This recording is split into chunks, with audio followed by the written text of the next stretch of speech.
Hi hello friends, welcome to another recipe. చూస్తున్నారు కదా, మీకు ఐడియా వచ్చే ఉంటుంది. ఏం చేస్తున్నామంటే జున్ను పాలండి. ఇది జున్ను పాలతో మనం జున్ను రెడీ చేసుకుందాం.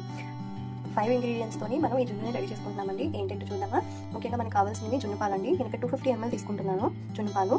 అండ్ యాలకులు, మిరియాలు, షుగర్, బెల్లం. బెల్లం అనేది మనం షుగర్ అనేది తక్కువ తీసుకొని బెల్లం అనేది ఎక్కువ క్వాంటిటీలో తీసుకోవాలండి. టేస్ట్ బాగుంటుంది. లేదు అంటే షుగర్ అండ్ బెల్లం చూసుకొని మనకి టేస్ట్కి తగ్గట్టు అన్ని మిక్స్ చేసుకున్న తర్వాత టేస్ట్కి తగ్గట్టు ఈ పాలకి ఎంత సరిపోతుంది స్వీట్నెస్ చూసుకొని మనం యాడ్ చేసుకోవచ్చండి. ఉట్టి బెల్లంతోనే కాకుండా షుగర్ కూడా కొంచెం యాడ్ చేసుకుంటే దాంట్లో టేస్ట్ అనేది ఇంకా బాగుంటుందని నా ఫీలింగ్.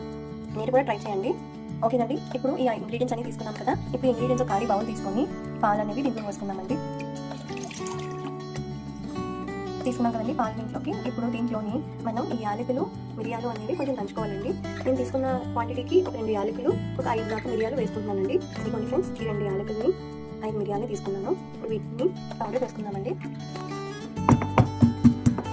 ఇలా పచ్చగా దంచుకున్నానండి. ఇప్పుడు దీన్ని ఇలా తిని కదండి. ఇప్పుడు దీన్ని పక్కన పెట్టుకోవాలండి. మొదటిగా మనం చేయాల్సింది ఏంటంటే ఈ బెల్లము, షుగర్ని దీంట్లో మిక్స్ చేసుకోవాలండి. షుగర్ ఈ పాలలో స్వీట్నెస్ చూసుకోవాలి. మనం మిక్స్ చేసుకున్న తర్వాత సరిపోతే కలుపుకోవచ్చండి. నాకు అవైలబుల్గా ఉన్న బెల్లాన్ని, షుగర్ని ఈక్వల్గా చేసుకొని నేను పాలలో మిక్స్ చేస్తానండి. బెల్లాన్ని కలుపుకుంటున్నానండి. ఇప్పుడు బెల్లం పూర్తిగా కరిగిపోవాలండి. బెల్లం పూర్తిగా కరిగే వరకు కలుపుకోవాలండి. ఎందుకంటే మనకు ఇప్పుడు స్టోర్స్లోని బెల్లం పౌడర్ కూడా అవైలబుల్గా ఉంటుందండి. బెల్లం పౌడర్ అనేది యూజ్ చేసుకోవచ్చు. ఇప్పుడు దీంట్లో తగిన షుగర్ వేసుకున్నామండి. షుగర్ ఈ బెల్లం మిక్స్ అయ్యే వరకు మనం మిక్స్ చేసుకోవాలండి. బాగా మిక్స్ అయ్యే వరకు కరిగించుకోవాలండి. లేదంటే మనం ఇది పాలు ఆవిరి పెడతాము నెక్స్ట్ ప్రాసెస్లోని, దాంట్లోనేమో ఈ బెల్లము, ఇది షుగర్ అనేది కింద కొనిపోయి వచ్చేస్తుందండి. అండ్ పాలలో కూడా టేస్ట్ ఉండదు. మనం టేస్ట్ చూసుకున్న తర్వాత ఈ పాలల్లోని బెల్లము, షుగర్ కలిసిపోయిన తర్వాత టేస్ట్ అనేది మనకు వస్తుంది కదండి, స్వీట్నెస్. ఆ స్వీట్నెస్ తగ్గట్టు మళ్ళీ కావాలంటే మనం బెల్లం యాడ్ చేసుకోవచ్చండి. బెల్లము, షుగర్ కలిసిపోయిందండి పాలల్లోని. ఇప్పుడు దీంట్లో ఉన్న చిన్న చిన్న డస్ట్ పార్టికల్స్ ఉంటాయి కదండి బెల్లంలో, షుగర్లో. దీన్ని తీసుకుంటున్నానండి. మనం పాలని దీంట్లో సరిపోవాలి. కొంచెం లోతుగా ఉన్నది తీసుకోవాలి, అడుగునందంగా ఉన్నది. ఎందుకంటే దీన్ని బాయిల్ చేసుకుంటాం, మనం డైరెక్ట్ హీట్ చేయము. ఈ బెల్లం, షుగర్ కలుపుకున్న పాలని ఇప్పుడు టేస్ట్ అనేది బట్టి చేంజ్ చేద్దామండి. ఏదైనా డస్ట్ పార్టికల్స్ ఉంటే రిమూవ్ అయిపోతాయి.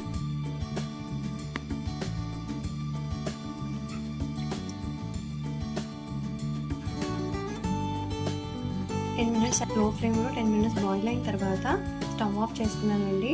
1 hour అయింది. ఇప్పుడు 1 hour తర్వాత కొంచెం కూల్ అయింది. ఇప్పుడు దీన్ని ఓపెన్ చేసి చూద్దామండి ఎలా ఉందో.